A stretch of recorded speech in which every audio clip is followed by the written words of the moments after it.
Let's look at how to scan for the rectus sheath plane block. We're going to start with our probe in the transverse orientation in the midline. We're starting high. This is the xiphisternum with the bone shadow beneath it.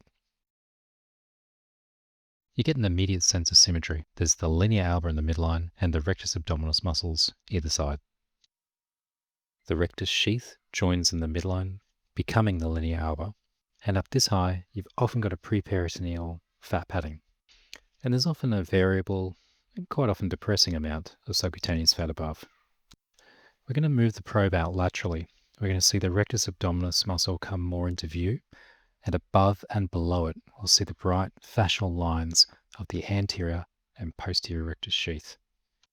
As we come further lateral, we'll see the linea semilunaris, and then the three flat lateral abdominal muscles, the external oblique, internal oblique, and transversus abdominis. We're going to return the probe again more medially, and it's the aponeuroses of these muscles that join to create the rectus sheath. Exactly how this happens depends if you're above or below the arcuate line. Now that we've identified the structures, we want to identify the target. Ideally, we want to see a tram track-like structure, so two fascial lines under the muscle. And this is really important. The goal here is not to split these lines. We want to deliver our local anesthetic above these lines, between the muscle and the posterior sheath. At this point, one of the lines is the posterior sheath and the other is the transversalis fascia.